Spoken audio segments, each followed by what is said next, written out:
like situations that you're looking at when you look at that roster? Because I know Drain Greenlaw was one of the more like vocal, like in the last couple of weeks of potentially opting out.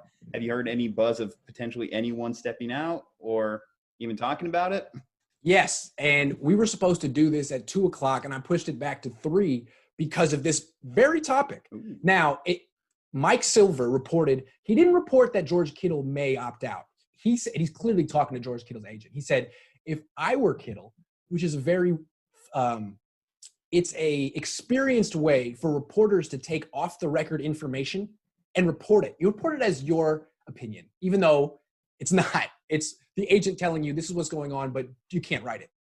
You say it's your opinion. So he says, if I were George Kittle, I love Mike Silver, I would consider opting out of the season because my choices are play football for $2.133 million, very risky in a lot of different ways, your knees, your head, your shoulders, your respiratory system now with COVID-19, or opt out, get $150,000, which isn't a lot, but it's not that much less than what you would get, and protect yourself, protect your investment, and know that you're going to be healthy for 2021.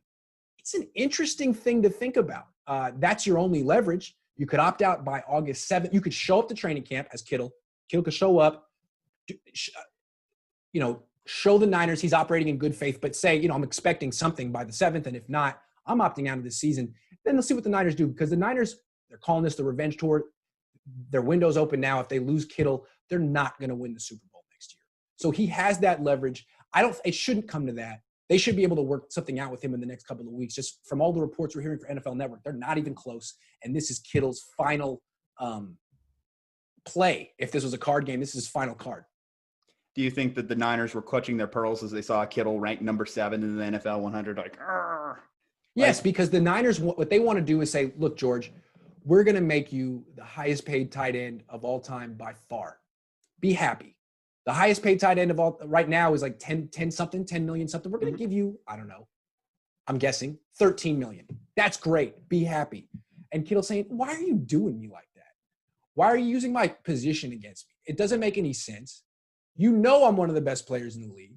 All the players know I'm one of the best players. Everyone knows I'm at least the 7th best player in the league. Why would you want to frame me in any other light? It doesn't make your organization look good. You should be boosting me up, not cutting me down. So, yeah, that's how I see it. Are you comfortable putting a number on it? Like, do you have like figures in your mind that you think maybe? I don't know. I don't want. I mean, I'm speculating. I did reach out to Kittle's agent, and he politely declined to talk on or off the record. But from everything I'm hearing, he does not want to be classified as a tight end in this negotiation. And he feels the Niners, it's a slap in the face from his organization to treat him that way.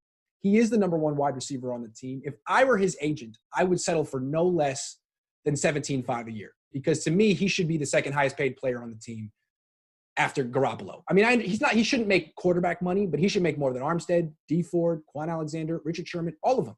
He should. I don't know if he's demanding that. In fact, I don't even think he is. I think Kittle's probably trying to do right and be like, look, I know I could ask for wide receiver 1 money because I am that on this team. Just be nice and give me 15. And I'm guessing he's saying just be nice and give me 15 or 16, and the Niners are still being like, we don't have to do that. We don't. And Kittle's like, man, why aren't you being fair? Why are you not being fair? If that's how you're going to be, then why don't I just opt out? And we'll see how you guys do without me. Because if you think about it, to me, I'm a conspiracy theorist at heart, and I feel like John Lynch just opted out of the last 2 months. I feel like Shanahan got that extension. Lynch didn't get it at first, and maybe didn't get an explanation, and just said, "Oh, you don't value me. You don't need me. All right, well, let me just bounce for 2 months, spend some time with my family, and see how you guys do without me." Kittle could do the same thing, and it's a very powerful move if you feel like you're not being respected the way you need to be. Well, just go away. It's like that movie, It's a Wonderful Life. Mm-hmm. Just go away for a while and see how the world goes on without you. We have seen that backfire, though, in years past. Le'Veon Bell, great example. Niners fantasy owners everywhere still bitter about 2017. I'm one of them. But, Kittle definitely – $17 million was about more or less the walk-away number I put to, like, selling. I don't claim to be a cap expert. I just play one on the podcast. So, Me too. But, okay.